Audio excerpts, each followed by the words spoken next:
ഓം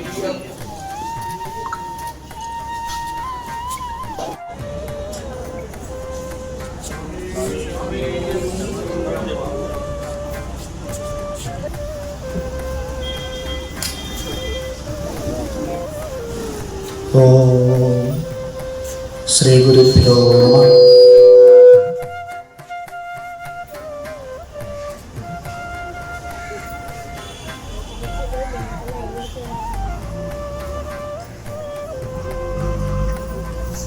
സർവമംഗളമംഗല്യേ ശിവേ സർവാർത്ഥസാധികേ ശരണ്യേ ത്രംബകേ ഗൗരി നാരായണി നമസ്തുതേ. ഭക്തജനങ്ങളെ, നമ്മുടെ മുളങ്കാടകം അമ്മയുടെ തിരുസന്നിധിയിൽ ഇന്നെത്തിച്ചേരാനും നിങ്ങളോടൊത്ത് ഈ ഒരു സന്തോഷം പങ്കുവെക്കുവാനും ഒക്കെ ഉണ്ടായത് നമ്മുടെ അമ്മയുടെ കാരുണ്യം കൊണ്ടാണ്. അമ്മ വിചാരിക്കാതെ ഈ പ്രപഞ്ചത്തിൽ ഒരു ഇല പോലും അനങ്ങത്തില്ല. ഒരു സത്യമാണ്. അഖിലാണ്ട കോടി ബ്രഹ്മാണ്ട ജനന്യേ നമ. നമ്മൾ ലളിതാ സഹസ്രനാമം ജപിക്കുന്നവർക്കൊക്കെ ആ നാമം മനസ്സിൽ എപ്പോഴും ഓർമ്മ വരും. അഖിലാണ്ട കോടി. കാരണം നമ്മുടെ ഈ ഭൂമി എന്ന് പറയുന്നത് ചെറിയൊരു ഗോളകമാണ്. അതുപോലെ നിരവധി ഗോളങ്ങളുടെ അമ്മയാണ് നമ്മുടെ ഭഗവതി. നമ്മുടെ സങ്കല്പത്തിൽ ഭൂമിയുടെ താഴെ അനന്തൻ്റെ വാസം ഉണ്ടെന്നാണ് സങ്കല്പം. നമുക്ക് നാഗരാജാവ് എന്നൊക്കെ നമ്മൾ പറയുന്ന പോലെ അനന്തന് 1000 ശിരസ്സുണ്ടെന്നാണ് സങ്കല്പം. ആ 1000 ശിരസ്സിൽ ഒരു ശിരസ്സിലാണ് ഈ ഭൂമി എന്ന് പറയുന്ന ഗോളം ഇരിക്കുന്നത്. അന്നേരം ആ അനന്തൻ്റെ വലുപ്പം എന്താണെന്ന് ആ പേര് പോലെ തന്നെ നമുക്ക് മനസ്സിലാവും. അന്നേരം നമ്മൾ മനസ്സിലാക്കേണ്ടത്, നമ്മൾ ഈ ഒരു കൊച്ചു ഗോളത്തിൽ ഒരു കൊച്ചു സ്ഥലത്തിരുന്ന് നമ്മൾ എന്തൊക്കെ പ്രവൃത്തി ചെയ്യുന്നു, നല്ലതും ചീത്തയുമായിട്ടൊക്കെ നിരവധി കർമ്മങ്ങൾ, നമ്മുടെ പൂർവ്വജന്മാർജിതമായിട്ടുള്ള കർമ്മബന്ധങ്ങളുടെ ഫലമായിട്ടാണ് നമ്മൾ ഈ ജന്മവും ഓരോരോ കാര്യങ്ങൾ ചെയ്യുന്നത്. അത് ദേവപ്രേരിതമാണ്. നമ്മൾ ഓരോരുത്തരും ചെയ്യുന്ന ഓരോ കർമ്മങ്ങളും ദേവപ്രേരിതമായിട്ടാണ് നമുക്ക് അനുഭവപ്പെടുന്നത്. അല്ലാതെ നമ്മൾ സ്വയം ചെയ്യുന്നതല്ല. നല്ലതായാലും ചീത്തയായാലും ആ കർമ്മം നേരത്തെ എഴുതി വെച്ചിട്ടുള്ളതാണ്.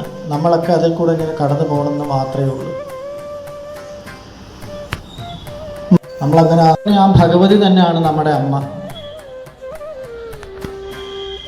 നമുക്ക് ജന്മം തന്ന, അല്ലെങ്കിൽ പ്രപഞ്ചത്തിൽ നമുക്ക് ആ ജന്മം തന്ന അമ്മ, ഈ ഭൂമിയിൽ ജന്മം തന്ന അമ്മ, ആ അമ്മയാണ് നമ്മുടെ ആദ്യത്തെ ഈശ്വരി ഭഗവതി എന്നൊക്കെ പറയുന്നത്. നമ്മുടെ സ്വന്തം അമ്മയാണ്.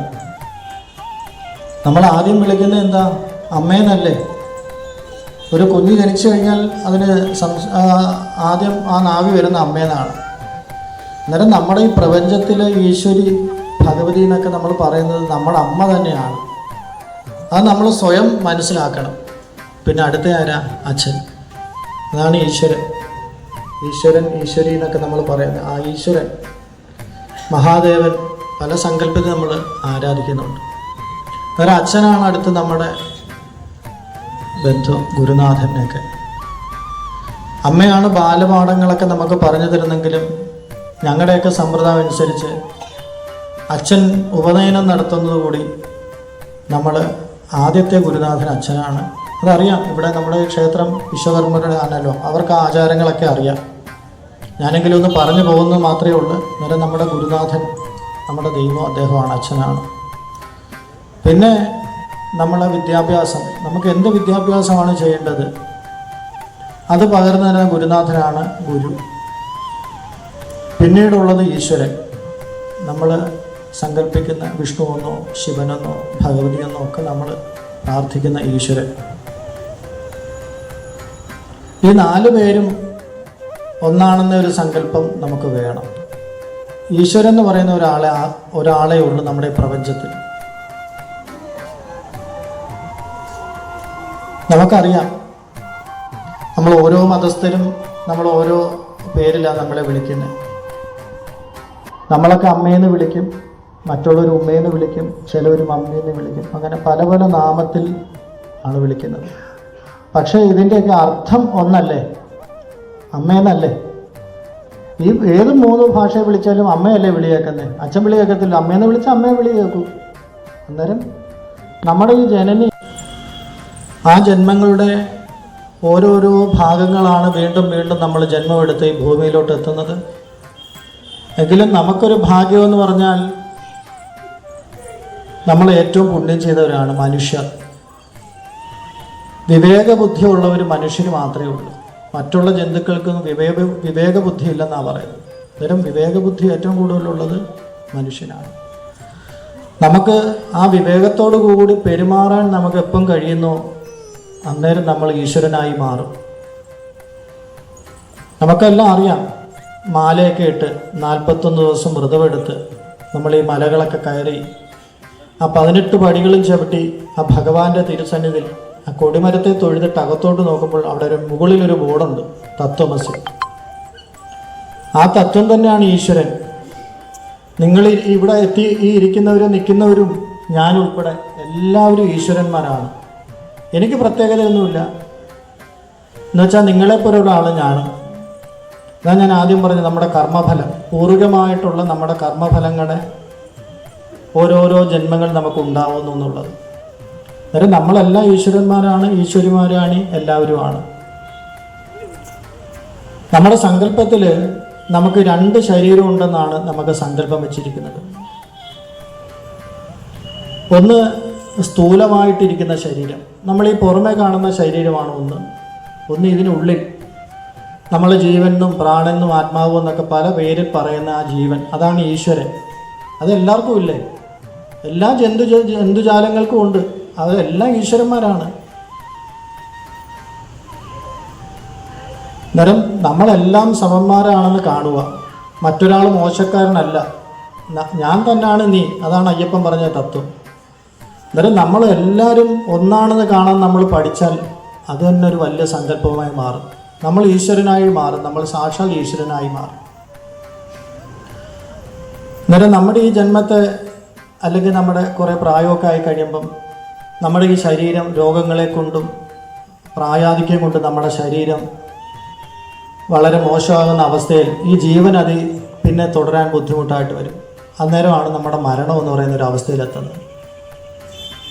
ആ മരിച്ചു കഴിഞ്ഞാൽ നമ്മുടെ ഈ ശരീരം മാത്രമേ നാശമാകുന്നുള്ളൂ. അതായത് മണ്ണിനോട് അഗ്നിയിലൊക്കെ ലയിച്ച് മണ്ണിൽ തീരുന്നുള്ളൂ. നമ്മൾ ആദ്യം പറഞ്ഞ ആ പ്രാണൻ, അല്ലെങ്കിൽ ജീവൻ എന്ന് പറയുന്ന ആ സത്യം ഈ പ്രപഞ്ചത്തിൽ നിറഞ്ഞു നിൽക്കുകയാണ്. നമ്മുടെ കർമ്മഫലമായിട്ട് പുനരഭി മരണം, പുനരഭി ജനനം, വീണ്ടും ജനിക്കുന്നു, വീണ്ടും മരിക്കുന്നു. അന്നേരം ഇതെല്ലാം ഒരു ഈശ്വരൻ്റെ ആണ്. നമുക്കറിയാം,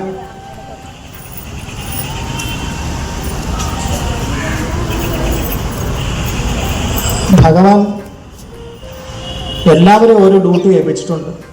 ഇന്ദ്രന് ദേവേന്ദ്രൻ, ദേവന്മാരുടെ ദേവനാണ് ദേവൻ. അഗ്നിദേവൻ, അഗ്നി തേജസ്സിൻ്റെ പ്രകാശത്തിൻ്റെ ഒക്കെ, അങ്ങനെ ഓരോ ദേവന്മാരും ഉണ്ട്. ഇപ്പം യമദേവൻ, ഇപ്പം കാലൻ എന്നല്ല പറയുന്നത്. അതായത് യമദേവൻ എന്ന് പറഞ്ഞാൽ സത്യത്തിൻ്റെ ദേവനാണ്.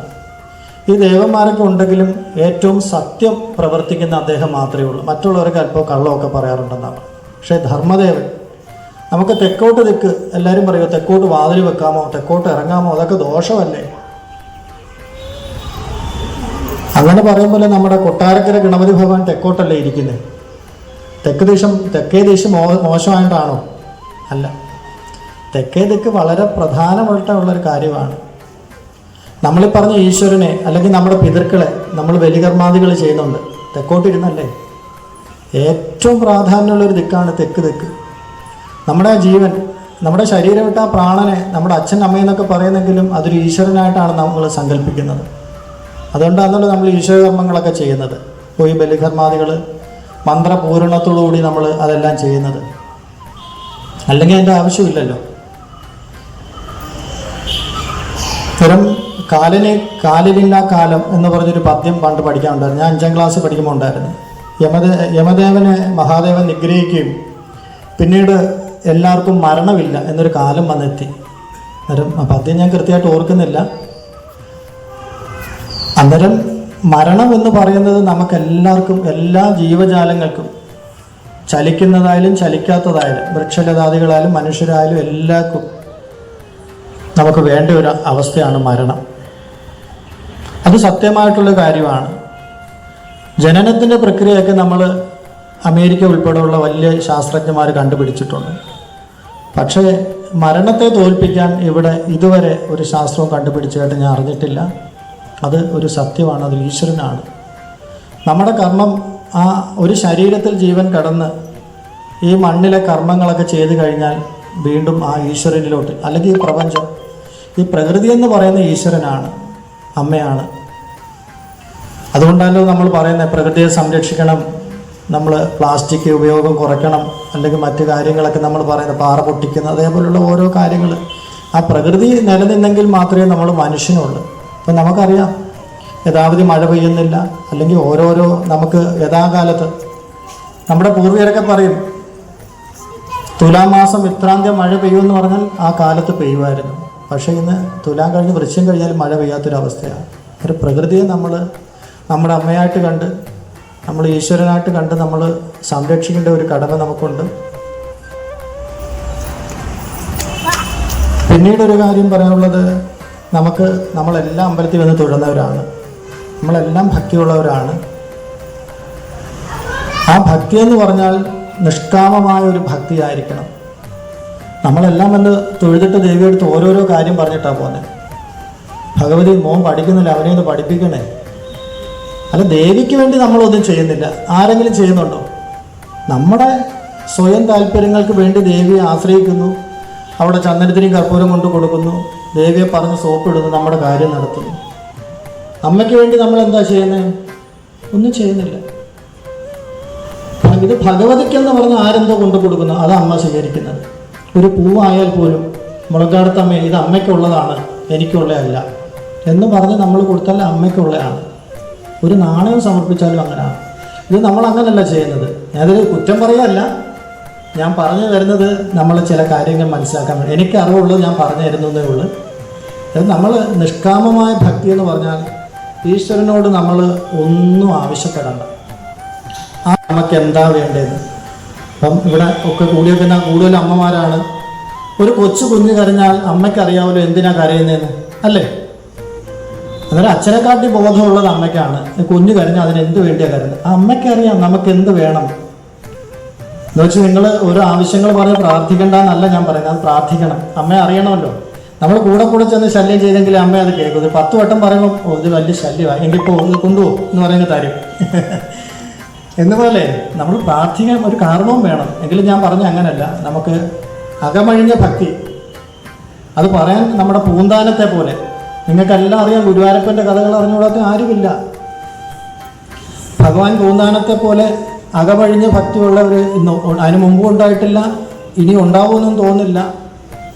ഗുരുവായൂരപ്പൻ ആ ശബ്ദം കേട്ടെന്നാണ് പറയുന്നത്. അതായത് നാരായണ ഭട്ടതിരി എടുത്ത് ഇദ്ദേഹം ഈ ഗ്രന്ഥം ജ്ഞാനപ്പാന പരിശോധിക്കാൻ കൊണ്ട് കൊടുത്തപ്പോൾ, എന്താ മലയാളമാണോ ഇതൊന്നും ഞാൻ നോക്കത്തില്ല, ഞാൻ സംസ്കൃത പണ്ഡിതനാണ്, അവിടെ മാറ്റിയ മൂലയിലോട്ട് വെച്ചു.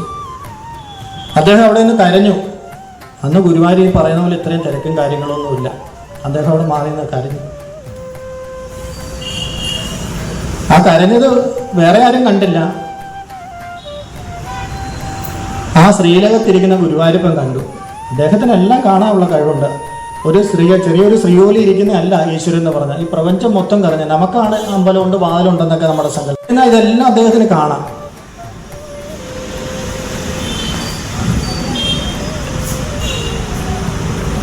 അദ്ദേഹം പറഞ്ഞു, ഗുരുവായൂരപ്പൻ പറഞ്ഞു, മേൽപ്പത്തൂർ നാരായണ ഭട്ടതിരി എനിക്ക് വിഭക്തിയൊക്കെ ഇഷ്ടമാണ് എനിക്ക്, പക്ഷേ എനിക്ക് ഒന്നാമത് ഭക്തിയാണ്. ആ ഭക്തി കഴിഞ്ഞിട്ടേ ഉള്ളൂ എനിക്ക് വിഭക്തി. സംസ്കൃത പാണ്ഡിത്യമൊക്കെ എനിക്ക് ഇഷ്ടമാണ്, പക്ഷെ അത് രണ്ടാമതേ ഉള്ളൂ. എനിക്ക് ആദ്യം പൂന്താനത്തിൻ്റെ അകമഴിഞ്ഞ ഭക്തിയാണ്, അത് കഴിഞ്ഞിട്ട് എനിക്ക് എല്ലാം ഉള്ളൂ. ആ ഗ്രന്ഥം പരിശോധിച്ച് കൊടുക്കും, അല്ലെങ്കിൽ വീണ്ടും പൂർവ്വ അവസ്ഥയിലാവും. അദ്ദേഹത്തിന് രോഗമാണ്, വാതരോഗമാണ്. അന്നേരം തന്നെ അദ്ദേഹത്തിന് ബുദ്ധിമുട്ടുകൾ കണ്ടു തുടങ്ങിയ നമ്മുടെ കഥകളൊക്കെ പറയുന്നത്.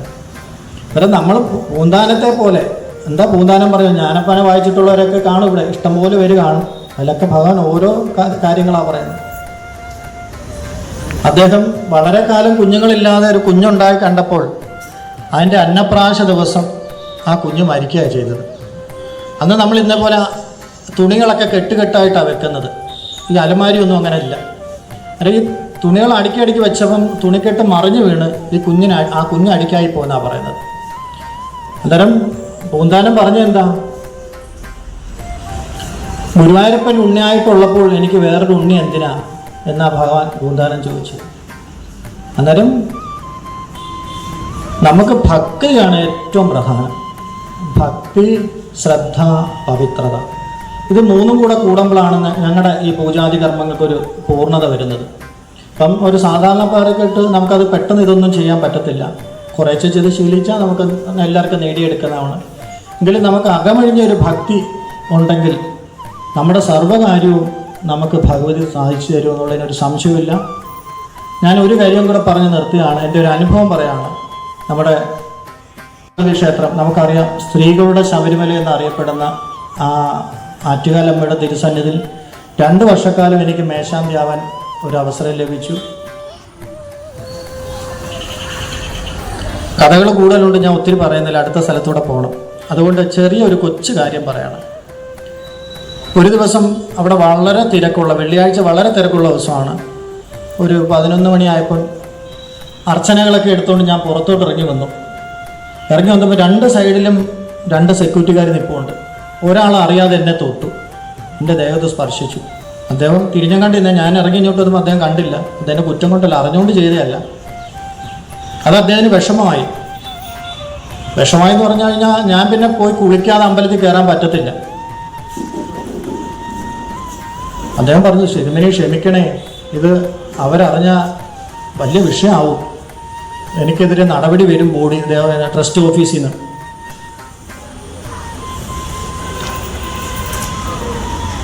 ഞാൻ പറഞ്ഞു, നിങ്ങൾ വിഷമിക്കാതിരിക്കും, നമുക്ക് എന്തെങ്കിലും ചെയ്യാം. അദ്ദേഹം കരഞ്ഞു അവിടെ നിന്ന്. ഞാൻ പറഞ്ഞു, കരയായിരിക്കും, ആരെങ്കിലും കണ്ടാൽ മോശമല്ലേ, നിങ്ങൾ നിൽക്കുക, നമുക്ക് അതിന് പരിഹാരമില്ലാത്ത ഒരു വിഷയം നമുക്കില്ലല്ലോ എന്ന് പറഞ്ഞ് അതിനൊട്ട് മാറിപ്പുറത്തോട്ട് നിന്നു. ഞാൻ പോയി കുളിച്ചില്ലെങ്കിൽ എൻ്റെ ഈ ജന്മത്തോട് ചെയ്യുന്നൊരു വലിയ തെറ്റായിപ്പോകും. എന്ന് വെച്ചാൽ നിങ്ങളെല്ലാം കുളിച്ച് ശുദ്ധമൊക്കെ ആയിട്ടാണ് അമ്പലത്തിൽ വരുന്നതെങ്കിൽ നമ്മൾ പൂജിക്കാൻ നിൽക്കുമ്പോൾ ഒരു ശുദ്ധമുണ്ട്. അത് മറ്റാരും നിങ്ങൾക്കെല്ലാം അറിയാം, തിരുമേനിമാരെ തൊടാൻ പാടില്ലെന്നാണ് പറയുന്നത്. അത് മറ്റൊന്നും കൊണ്ടല്ല, ആ ശുദ്ധ വിഷയമായിട്ട് ബന്ധപ്പെട്ടാണ്. പിന്നെ അത് കഴിഞ്ഞാൽ ആർക്ക് തൊടുന്നതിന് ഒരു കുഴപ്പമൊന്നുമില്ല, തൊട്ടെന്ന് വെച്ച് ദോഷമൊന്നുമില്ല. നിങ്ങളെപ്പോലെ തന്നെ ഞാനും മനുഷ്യനാണ്. പക്ഷെ പൂജാ വേളയിൽ അതിൻ്റെ കർമ്മമായിട്ട് ബന്ധപ്പെട്ടിരിക്കുമ്പോൾ തൊടാൻ പാടില്ല. അപ്പം ഞാൻ മനസ്സിൽ പറഞ്ഞു, ഭഗവതി, ഇതൊരു അപകടമായല്ലോ. ഇത് ഞാനിപ്പം കുളിക്കാൻ പോയാൽ അവർ തിരക്കും, എന്തിനാ തിരുപ്പനി ഇപ്പം കുളിക്കാൻ പോകുന്നത്? കുളിച്ചില്ലെങ്കിലോ ഭഗവതി എൻ്റെ അടുത്ത് ചോദിക്കും, നീ എന്താ കുളിക്കാൻ പോകുന്നില്ല, ഇയാൾ തൊട്ടിട്ട് ഇങ്ങനെ നിൽക്കുവാന്നോ, എന്നെ പൂജിക്കണ്ടേ എന്ന് എൻ്റെ അടുത്ത് ചോദിക്കും. ഇത് രണ്ടിൻ്റെയും ഒരു വലിയ വൈഷമ്യമായി. ഞാൻ പറഞ്ഞു, അമ്മേ, എത്രയും പെട്ടെന്ന് എനിക്കൊരു ഉത്തരം തരണം. ഇത് അദ്ദേഹത്തിന് ഒരു ദോഷം വരരുത്, എനിക്കും ഒരു ദോഷം വരരുത്. ഞാനും അദ്ദേഹം ഇവിടുത്തെ അമ്മയ്ക്ക് സേവിക്കാൻ നിൽക്കുന്നവരല്ലേ, ഞങ്ങൾ രണ്ടും ഒരേപോലെ ഉള്ളൂ. ഭഗവതി എന്തെങ്കിലും ചെയ്യണമെന്ന് പറഞ്ഞു. അവിടെ ഗ്രില്ലിട്ടിരിക്കുക, സ്റ്റീൽ കമ്പികൾ ഇങ്ങനെ ഇട്ടിരിക്കുകയാണ്. ഞാനവിടെ നിന്നപ്പം ഒരു കൊച്ചു കുഞ്ഞ്, മോളെ പോലെ ചൂട കുഞ്ഞാണ്, എന്നെ അവിടെ നിന്ന് ഇങ്ങനെ നോക്കി ചിരിച്ചു. അത് ഞാനും ചിരിച്ചു, കുഞ്ഞല്ലേ. ഒറ്റ ഓട്ടം അവിടെ നിന്ന് ഓടി ഇങ്ങോട്ട് വന്ന് എൻ്റെ കൈ കയറിയാൻ പിടിച്ചു. അപ്പോൾ അച്ഛനും അമ്മയൊക്കെ അവിടെ നിൽപ്പുണ്ട്. മോളെ തൊടല്ലേ, തിരുമേനെ തൊടല്ലേ എന്ന് അവർ ഓടി വരുമ്പോഴത്തേക്ക് കൊച്ചെൻ്റെ കൈ 2 കൈ ഇങ്ങനെ കൂട്ടി എന്നെ പിടിച്ചു. എൻ്റെ കയ്യിൽ ഇങ്ങനെ പിടിച്ചിരിക്കുക 2 കൈ കൊണ്ട്. അന്നേരം അവർക്ക് വിഷമമായി. ഇപ്പം നേരത്തെ സെക്യൂരിറ്റിയുടെ കാര്യം പറഞ്ഞാൽ അവർക്ക് വിഷമം. അവർക്ക് ഞാൻ പറഞ്ഞു, നിങ്ങൾ വിഷമിക്കണ്ട, മോള് തൊട്ടതിൽ വിഷമിക്കേണ്ട കാര്യമില്ല, അത് ഒരു ആവശ്യമായിരുന്നു, അങ്ങനെ തൊടേണ്ട ഒരു കാര്യം ഉണ്ടായിരുന്നു. അന്നേരം നമ്മുടെ അടുത്ത് ഭഗവതി എന്താ പറഞ്ഞേ, പോയി കുളിച്ചോ. ഇപ്പൊ സെക്യൂരിറ്റിയുടെ വിഷയം അവിടെ പോയില്ലേ. ഇപ്പൊ തൊട്ടതാരാ? കുഞ്ഞാ. ആ കുഞ്ഞെന്ന് പറയുന്നത് ഭഗവതിയാ. ഒരു പരിചയമില്ലാത്ത ഒരു കുഞ്ഞ് ഓടി വന്ന് എൻ്റെ കൈ കെട്ടിപ്പിടിക്കേണ്ട കാര്യം എന്താ? ആ ഭഗവതിയുടെ ചൈതന്യം ആ സമയത്ത് ആ കുഞ്ഞിലോട്ടുണ്ടായി. പറഞ്ഞു, മോളെ ചെല്ലൂ. അന്നേരം ഭഗവതി അതിനൊരു തീർപ്പ് അവിടെ ഉണ്ടാക്കി. അന്നേരം സെക്യൂരിറ്റിയുടെ പ്രശ്നം അവിടെ തീർന്നു, എൻ്റെ പ്രശ്നം തീർന്നു. അറിയാൻ വയ്യാത്തൊരു കുഞ്ഞാ തൊട്ടെ. അന്നേരം ആർക്കും ഒരു പ്രശ്നമില്ല. അന്നേരം ഭഗവതി ഒരു നിമിഷം ഞാൻ പ്രാർത്ഥിച്ചിട്ട് പറഞ്ഞു, ഞാൻ പെട്ടെന്ന് കുളിച്ചിട്ട് വരാം. ആ കുഞ്ഞിനൊരു പ്രസാദം കൊടുക്കണ്ടേ, പൂവൊക്കെ കൊടുക്കണമല്ലോ, കുഞ്ഞ് തലയിലൊക്കെ വെക്കണ്ടേ, പെൺകുട്ടിയല്ലേ. പെട്ടെന്ന് അവർ വിഷമമാണ്. ഞാൻ പറഞ്ഞു, നിങ്ങൾ വിഷമിക്കണ്ട, ഇവിടെ തന്നെ നിൽക്കണം, ഞാൻ കുളിച്ചിട്ട് വരട്ടെ എന്ന് പറഞ്ഞ് വന്നു. അകത്തുനിന്ന് പ്രസാദമൊക്കെ എടുത്തുകൊണ്ട് കൊടുത്തു. എന്നിട്ട് ഞാൻ അവിടുത്തെ പറഞ്ഞു, ഇതൊരു ആവശ്യമായൊരു കാര്യമായിരുന്നു. ഒരു ഉത്തരം കിട്ടാത്തൊരു വിഷയത്തിൽ നിൽക്കുമ്പോഴാണ് ഭഗവതി ഇങ്ങനെ, അത് നിങ്ങളുടെ കുഞ്ഞിനെ വഴക്ക് പറയാൻ അടിക്കുകയൊന്നും വേണ്ട, അത് ഭഗവതിയായിട്ട് അത് ചെയ്യിച്ചതാണ്. അന്നേരം നമ്മളെന്താ മനസ്സിലാക്കണ്ടേ? ഭഗവതി ഇതെല്ലാം കാണുന്നുണ്ട്. നമ്മൾ ആ അമ്മയെ ആത്മാർത്ഥമായിട്ട് സ്നേഹിച്ചാൽ നമ്മുടെ സ്നേഹമാണ്. ആ ഭഗവതി കാണും, നമുക്ക് വേണ്ട ഉത്തരങ്ങൾ തരും, നമുക്ക് വേണ്ട രക്ഷ തരും. നമുക്ക് എന്താ വേണ്ടതെന്ന് വെച്ചാൽ അമ്മ അറിഞ്ഞു തരും. ഞാൻ ആദ്യം അതാ പറഞ്ഞത്. നിങ്ങളെല്ലാവരും നമ്മുടെ അമ്മയെ പ്രാർത്ഥിക്കുക, അകവഴിഞ്ഞ് പ്രാർത്ഥിക്കുക. നമ്മുടെ ക്ഷേത്രത്തിലും നമ്മുടെ ഇവിടുത്തെ ക്ഷേത്ര കമ്മിറ്റി ഭാരവാഹികൾക്കും നമ്മുടെ നാടിനും ഒക്കെ നല്ല ശ്രേയസ് ഉണ്ടാവട്ടെ എന്ന് ശബരിമല അയ്യപ്പ സ്വാമിയുടെ നാമത്തിൽ പ്രാർത്ഥിക്കുന്നു. എല്ലാവരും ഒന്ന് ഉറക്കെ ശരണം വിളിച്ചാൽ നന്നായിരിക്കും. സ്വാമിയേ ശരണമയ്യ, സ്വാമിയേ സ്വാമിയേ. ലോകാ സമസ്ത സുഖിനോ ഭവന്തു.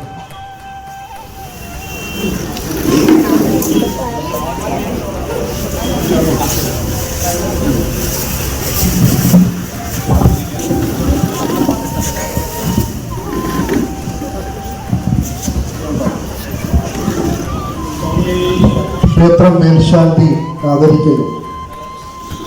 അടുത്തതായി ട്രസ്റ്റ് മെമ്പർ KR സുരേന്ദ്രൻ അവർ തിരുമേനി ആദരിക്കുന്നു.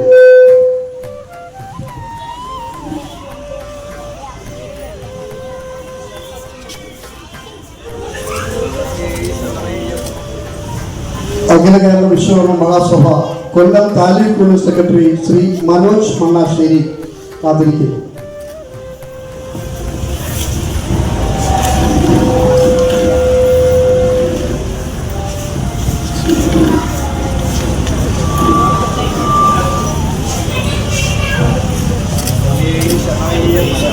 ശ്രീ മുളങ്കാടകം ദേവി ക്ഷേത്രത്തിലെ മുൻ ക്ഷേത്ര സമിതി പ്രസിഡന്റ് പള്ളിക്കുളത്ത് ശിവപ്രസാദ് അവർ അദ്ദേഹത്തെ ആദരിക്കുന്നു.